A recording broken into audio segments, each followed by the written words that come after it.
Mr. President. Senator from Vermont is recognized. Mr. President, there is a war going on in this country, and I'm not referring to the war in Iraq or the war in Afghanistan. I'm talking about a war being waged by some of the wealthiest and most powerful people in this country against the working families of the United States of America, against the disappearing and shrinking middle class of our country. The reality is that many of the nation's billionaires are on the warpath. They want more, more, more.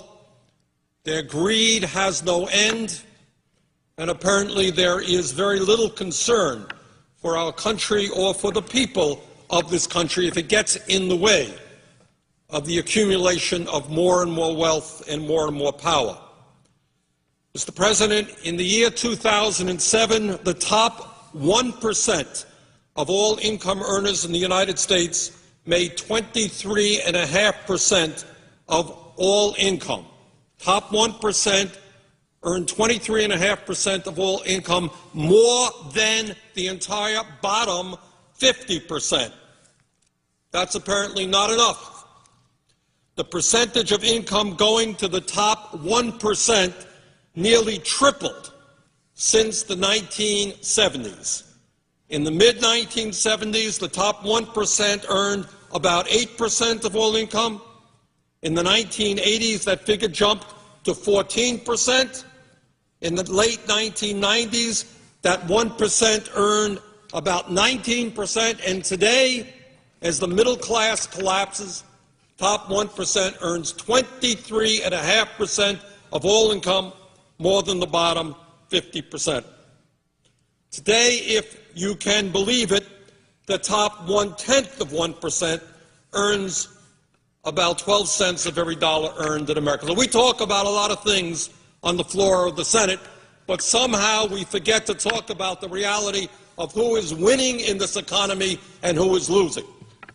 And it is very clear to anyone who spends 2 minutes studying the issue that the people on top are doing extraordinarily well at the same time as the middle class is collapsing and poverty is increasing.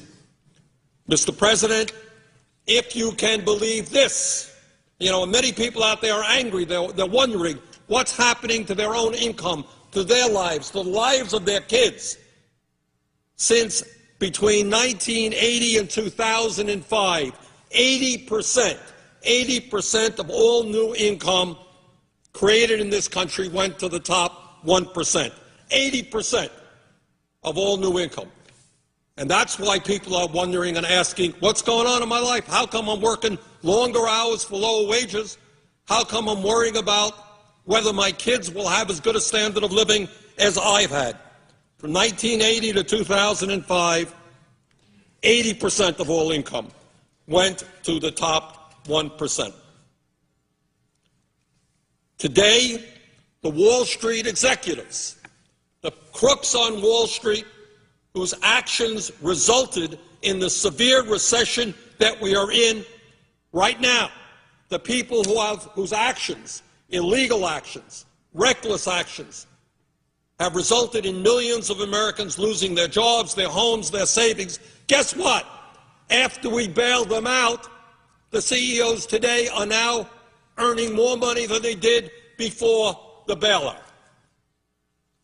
Mr. President, while the middle class in this country collapses and the rich become much richer, the United States now has by far the most unequal distribution of income and wealth of any major country on earth. When we were in school, we used to read the textbooks which talked about the banana republics in Latin America.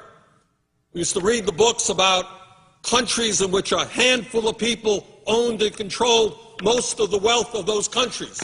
Well, guess what? That's exactly what is happening in the United States today. Mr. President, the wealthiest people in this country, not all of them, by the way, not all of them.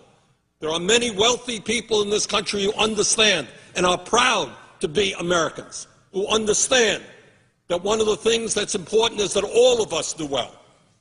But there are, on the other hand, many others whose apparently only concern is more and more wealth and more power for themselves. And this is an issue, this greed is an issue that we have got to deal with.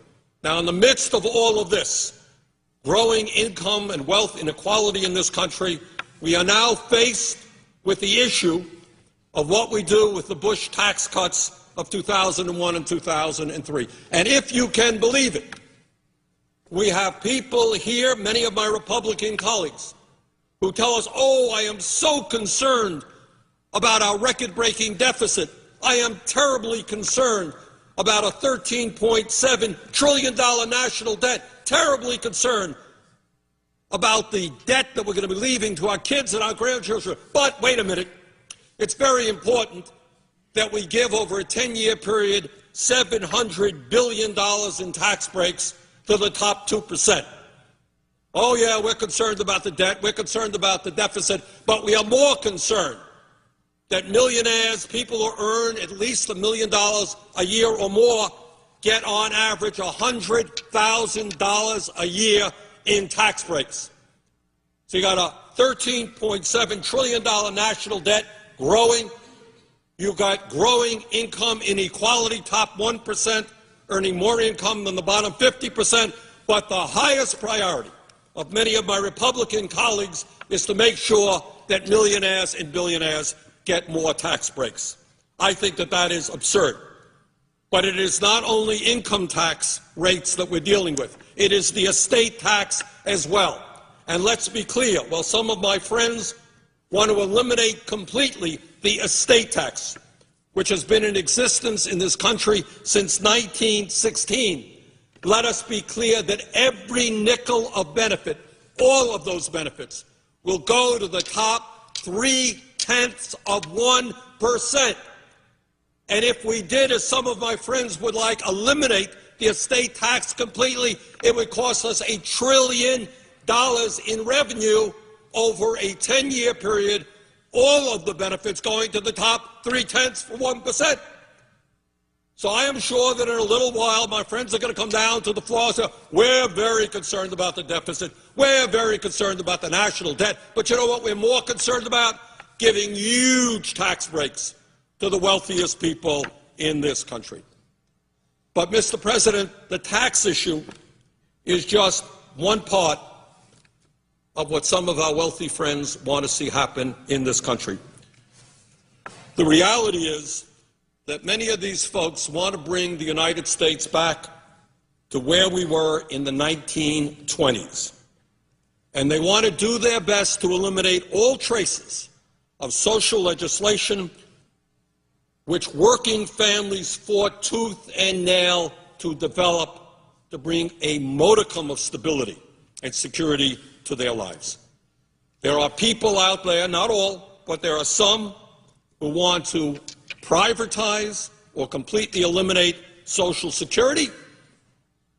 They want to privatize or cut back substantially on Medicare. Yeah, if you're 75 years of age and you have no money, good luck to you getting your health insurance at an affordable cost from a private insurance company. I am just sure there are all kinds of private insurance companies out there just delighted to take care of low-income seniors who are struggling with cancer or another disease.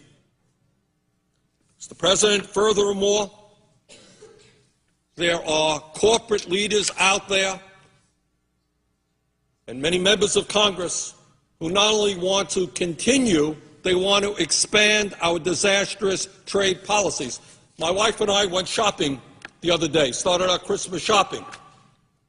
And we looked, and virtually every product that was out there in the store, consumer products, was China, China, and China. We seem to be a country in which we have a 51st state named China, which is producing virtually all of the products that we as Americans consume.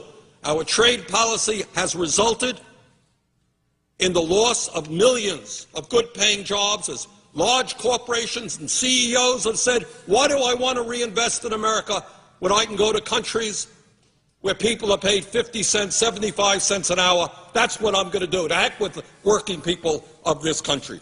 So not only are we saddled with this disastrous trade policy? There are people who actually want to expand it. Now, one of the things that we're going to see going on is that while we struggle with a record-breaking deficit and a large national debt caused by the wars in Iraq and Afghanistan, caused by tax breaks for the wealthy, caused by an unpaid-for Medicare Part D prescription drug program, caused by the Wall Street bailout, driving up the deficit, driving up the national debt. Then some people can say, oh, my goodness, we got all of those expenses, and then we got to give tax breaks to millionaires and billionaires, but we want to balance the budget. Gee, how are we going to do that? Well, obviously, we know how they're going to do that. We're going to cut back on health care. We're going to cut back on education. We're going to cut back on child care. We're going to cut back on Pell programs. We just don't have enough money for working families and their needs. We're going to cut back on food stamps. We're surely not going to expand unemployment compensation. We got a higher priority, Mr. President. We have got to give tax breaks to billionaires. I mean, that's what this whole place is about, isn't it? They fund the campaigns. They get what's due them. Mr. President, amazingly enough, we have our friends on Wall Street, the CEOs of the large financial institutions. They want to rescind or slow down many of the provisions, the very modest provisions in the financial reform bill. I voted for the financial reform bill, but I will tell you clearly it did not go anywhere near far enough, but it went too far for our Wall Street friends and their lobbyists who are all over here. And for the hundreds of millions of dollars Wall Street spends on this place, they want to rescind, slow down some of the reforms there. These people want to cut back on the powers of the EPA and the Department of Energy so that ExxonMobil can remain the most profitable corporation in world history, while oil and coal companies continue to pollute our air and our water. Last year, ExxonMobil made $19 billion in profit. Guess what? They paid zero in taxes. They got a $156 million refund from the IRS. I guess that's not good enough. We've got to give the oil companies even more tax breaks. So, Mr. President, I think that's where we are. We've got to own up to it. There is a war going on. The middle class is struggling for existence, and they're taking on some of the wealthiest and most powerful forces in the world whose greed has no end. And if we don't begin to stand together and start representing those families, there will not be a middle class in this country. Mr. President, with that, I would yield the floor. President. Senator from